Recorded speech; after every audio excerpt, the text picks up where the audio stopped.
Uncle Iroh was hands down my favorite character in Avatar. I always found it so awesome that such a powerful character was not only powerful within his, well, firebending, but also powerful within his own words.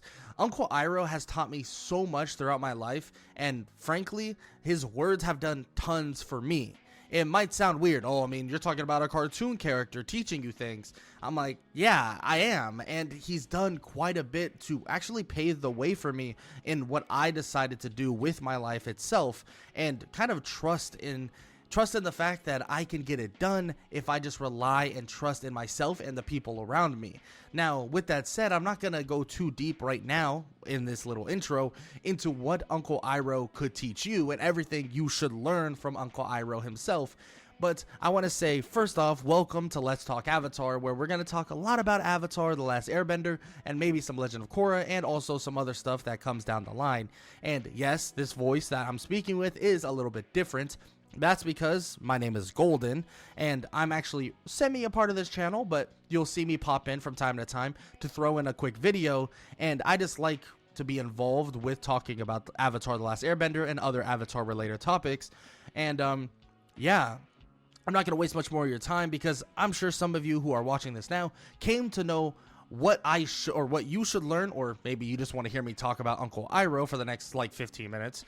But let's talk about everything you should learn from Uncle Iroh. I want to start with this very first quote, and I'm going to talk about, well, a few quotes that he has said, and don't get me wrong, this is far from all of the things that he's truly taught me, and probably even you who is watching this. I want to start with this very first quote, and most of these are directly towards Zuko. Pride is not the opposite of shame, but its source. True humility is the only antidote to shame. And obviously, like I said, he says this to Zuko, and this is from Avatar The Last Airbender, Season 2, Episode 9, Bitter Work. And this is something that should resonate with a ton of people. That pride is not the opposite of shame, but its source. Frankly, pride itself is not necessarily a good thing. Yes, don't get me wrong, being proud in oneself is something that is beneficial to an extent, but like he said, pride is not the opposite of shame, but true humility is the antidote to shame itself, because at the end of the day, when you have shame, when people are putting you down or say you did something wrong and you know you did something wrong, that being prideful throughout this point, standing and basically dying on your shield, even though you know that to an extent you are wrong, is not the way to actually deal with shame. To deal with shame is to embrace shame, to embrace the humility, understand you did wrong, and even though it feels disgusting that maybe, oh, you don't feel okay with the fact that you made a mistake, that's okay. That's okay to feel bad about your mistakes, that you have to basically be able to understand and just basically embrace the fact that you did something wrong. And that's what humility is. Understanding you did something wrong and embracing the fact that you did something wrong and learning and growing from it. True humility is the only antidote to shame, and that couldn't be any more true. I mean, we're talking about a character in Zuko, someone who is derived from his pride, only his pride. And frankly, he was very, very, very misguided to an extent, even though Uncle Iroh was trying to guide him in the right direction. And Zuko himself really believed that pride was the opposite of shame, that pride was the better version of shame, even though both shame and pride are two pretty terrible things. I mean, I hate to use this as an example, but when I think of pride, I think of two people. I think of Zuko, but I also think of someone from an anime called Prince Vegeta. And we would soon realize that the pride for his own, well, race, the Saiyan race, would be a detriment to Prince Vegeta. He was so prideful in his status, in what he was, and same thing with Zuko, so prideful in his status as the son of the Fire Lord, that it would bring shame to himself. They would go side by side, basically interning the fact that pride and shame go hand to hand, but they are not opposites. They go hand to hand in both horrible and bad ways. But I want to make this very clear. In no way is pride necessarily to a full, large 100% extent completely bad. It is okay to be proud in oneself. It is okay to be proud of your accomplishments and understand what you did and also be happy of what you did. But pride is kind of that next step into corruption. Being proud and being prideful is in a way two different things. I just want to make that very clear. And this is, of course, coming from my own interpretation. So maybe you guys take this a different way. But I want to talk about the same episode. And Uncle Iroh has a ton of amazing quotes, but this is from the same episode, and he says that it's important to draw on wisdom from many different places. In this episode, he's actually talking to Zuko about the different nations, the 4 nations, the fire, the water, the air, and the earth nation. Now, he talks about various different things and various different ways he should basically take in this wisdom, what these nations truly provide. But I don't want to talk about basically what these nations provide, because they don't necessarily connect directly to us. But the quote itself is something we can 100% connect to. And that would be because we can draw wisdom from anybody.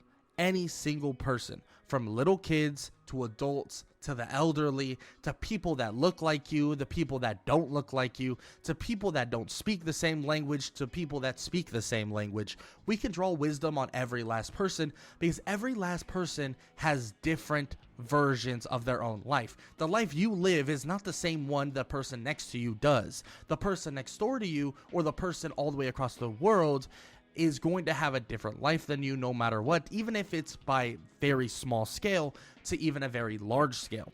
And yes, I know I said that the nations don't necessarily relate to us, but it is a basically one-on-one direct comparison, or kind of the idea of the nations is to tell Zuko that every last person can give you wisdom, that you shouldn't just gain your wisdom from the people that are like you, from the people that are from your quote-unquote nation. Don't just draw wisdom from the Fire Nation. Don't just draw wisdom from where you were born, from where you started, because what's the point of a race? The point of a race is to go from point A to point B. If you're telling me that you only gain knowledge from point A and you don't gain anything from the journey or the destination of point B, what was the point of the race in the first place? What was the point of the journey in the first place? And I'm sure some of you have heard this before. It's not about the destination. It's not about where you start. It's truly about the journey. And this is kind of, in a way, draws from this idea that drawing from different places, drawing the wisdom from different places, just like he was telling to Zuko, is just like enjoying and understanding and learning from the journey that you are set off on. And this kind of trickles us into the very next quote, and that would be, life happens wherever you are, whether you make it or not. Now, this can be taken many ways, and before I go on with that, I want to say that this is from, well, Season 2, Episode 14, City of Walls and Secrets, and I just want to talk about that this can be taken plethora of ways, but the 2 ways I really see it is that, for one, life happens no matter what. That life will continue to go on no matter what, even if you are basically dead. That life will continue to go on, even if you are not associated and not relating within life itself at this moment. Life will go on. But the other way you could definitely look at it is that it's truly based around what life is, based around what you make of it. That life and time and many different things. Think about the sheep and the cattle and the cows and so many different animals. They have their routines. They have things. Their life will go on, but they don't care about what you're doing. Let's say I'm sitting at my computer and I'm thinking, I don't feel like working today. Life will still go on. Time still ticks. And that's another way to look at it. And he tells this to Zuko, and basically all of these are to Zuko, but he tells him that no matter what he's going through, no matter how life is basically treating him, life is going to continue on no matter what, wherever you are, whether you're ready, whether you're not ready, whether you're ready to make it your own, or whether you're not ready to make it your own. And he tells Zuko that, well, basically life is kind of this unforgiving cycle. Life is, and time is, unforgiving. You cannot make up time. That time that you're losing, even the time I'm using on this video, is being taken away from me no matter what. But that's why you always have to make the most of every last bit of it. And this one really connected with me, because frankly, I think all of us sometimes will sit there and kind of contemplate what they want to do in life. But while you're contemplating, while you're doubting yourself, while you're worrying about what other people think, well, life is passing you by. Time is continuing to tick no matter what. And this is a perfect segue into the very next one, which is from Avatar The Last Airbender Season 2, Episode 19, The Guru. And he says, follow your passion and life will reward you. Now, this was one that touched my heart severely, and down to the very last bit. And I'll be the first to admit that when I was growing up, I had this predestined thought in my mind that I needed to do this. I needed to become a doctor. I needed to become a lawyer. I needed to be this. I needed to be that, because, well, maybe they made a lot of money. Maybe it was because I could help a lot of people. Maybe it was because of, I don't know, etc., etc. But then soon I realized that passion should take over everything. That if you follow and you trust that your passion will guide you in the right direction, that truly life will reward you.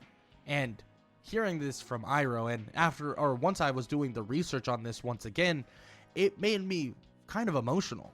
I mean, hearing this idea that following your passion will truly reward you and life will reward you. And like I said before, life is unforgiving. It feels sometimes that life is against you. But the idea that following what you believe in, following the things you love and the things that you want to see and want to believe in, that life, the thing that I said before, feels sometimes unforgiving, feels that life will just pass you on by. The fact that this so-called life will actually reward you for following what you believe in, for following in what you love, the passions you enjoy. I hope that hearing this, especially from Uncle Iroh, don't hear it from me. I'm just some nobody sitting behind a computer and a desk. Hearing it from Uncle Iroh, this little cartoon character that's lost practically everything and has tried to guide people and guide all his loved ones right down to the right direction.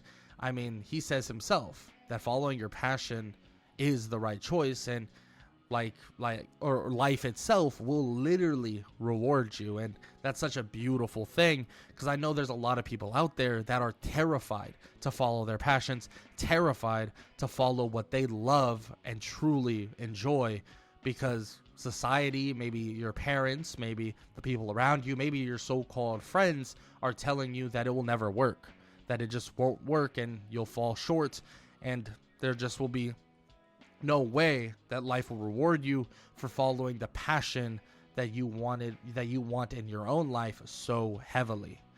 Now, I want to talk about this very last one. And for the most part, I was going chronologically, at least with some of these ideas, in order of episodes based on the quotes that I personally resonate with. But I want to talk about one of the most tear-jerking episodes ever, and arguably the best episode ever created in Avatar. And that's beyond all the Avatars. So Korra, The Last Airbender, the live action, whatever you want to think of, everything. And that would be The Tales of Ba Sing Se, episode 15 of season 2. And this is when, at the very end, Uncle Iroh is on top of the mountain, or on top of a hill, and he begins to set up something. A beautiful memorial for his son, because it's his birthday. And he begins to sing. But the version that we hear is a little bit different than some of the ones that I found. But I'll talk about the first one, the one that we mostly hear. Leaves from the vine, falling so slow, like little tiny fragile shells, or like tiny fragile shells drifting in the foam. Little soldier boy, come marching home, brave soldier boy, come marching home. Now that's basically what we hear, but there's even more to that specific one, and at least this is what I found. Maybe you guys have found a better one or found different ones too. But as it continues on, it says, those leaves have grown from branches overgrown, drifting slowly down, resting in the foam. Little soldier boy taken from home, forced to find a war that's not his own. Now, this is a gut-wrenching thing, and as it continues on, and I'll just continue on and talk right after it, it says, leaves from the vine falling so slow, little, or like tiny fragile shells drifting in the foam. Little soldier boy is carried home. Sleeping soldier boy is carried home. Excuse me if my voice cracks a little bit. It's definitely tear-jerking to a large extent, and the idea that he celebrates, and frankly, this is, I know it might be kind of wild to think, Uncle Iroh is celebrating the life of his son. He is mourning, and just like all of us, we mourn people that have passed away, and he is celebrating in his own way, but on top of that, mourning the person he lost, because when they pass on, we selfishly wish we could hold onto them and hold them one last time. And at the end of the day, Uncle Iroh sits there more or less lamenting what he could have done himself to make his own son's life better, or maybe prevented him from passing away in the first place.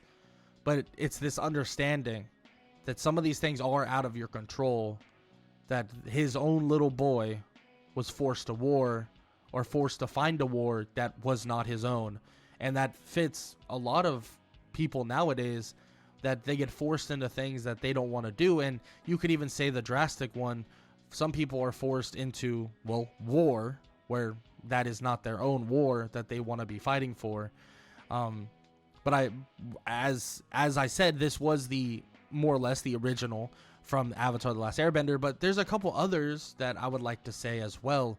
And I'm going to start from the very top, where it says, leaves from the vine changing so slow, like empty fallen souls looking for home. Little soldier boy thought he could soar, brave soldier boy died there in war. And this is another thing that is very, very sad, because you can look at the idea that he thought he could soar as more or less he was free, that he could use this freedom, that he could fly about, that he could channel this freedom, but unfortunately it was taken away from him, that he ended up dying in war. And not to waste too much more of your time, the very last one that I found, and I'm sure there's more to come that maybe some of you can talk about in the comments, it says, leaves from the vine falling so slow, like fragile tiny shells drifting in the foam. Little soldier boy says carry me home. Sleeping soldier boy is carried home.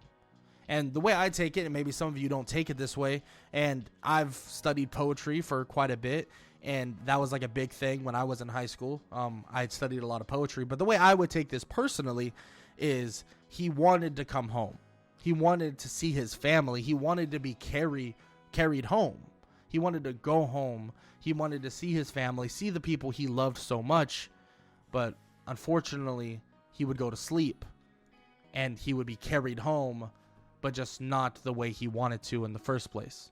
He wanted to be there to see his family once again, but unfortunately, his family had to see a sleeping soldier boy carried home instead of the little soldier boy that got carried home. And there's another way you can look at it, of course. Little soldier boy says carry me home, basically as little soldier boy, basically being the kid version of him, asking to be carried home because he's still in more or less that kid, or more or less that innocent mindset, talking to a father, a mother, or anybody like that. And then you have sleeping soldier boy who is carried home, which could be, or you could relate it to the young child sleeping and going to bed, and also relate it to a sleeping soldier who passed away in battle and is now carried home to the loved ones that missed him so. And it's definitely a sad one, and you might be wondering, I mean, why should I learn from, or how do I learn from this as from Uncle Iroh? And frankly, it's just learning and understanding that it's okay to mourn for these people, but you should celebrate their life, celebrate what they gave you, and what people, or what these people, the people that have passed away, have the imprint that they gave you in your life. Celebrate what they were, and it's okay to mourn, and understand that mourning is a process that is done for years and years and years. I mean, Uncle Iroh continues to do it, but celebrating what they were and who they were and what they meant to you is truly what you should be doing while you're mourning. And like I said, this is everything you should learn from Uncle Iroh, but take everything I said with a grain of salt, because maybe you learned different things from different things he has said, and I probably have gone on a little too long, but I hope you all enjoyed this video about more or less Uncle Iroh, one of my favorite, if not my favorite character in Avatar The Last Airbender, and just in Avatar in general. Uncle Iroh has changed the lives of many within Avatar, and I'm sure he's changed the lives of many in the real world as well. As always, if you enjoy, use that like button, hit the like button, hit the sub button, comment down below what you thought about the video, comment down below what your favorite moment of Uncle Iroh is, and yeah, that's all I gotta say. Hope you all enjoyed the video, and hope all y'all have an amazing day. Later.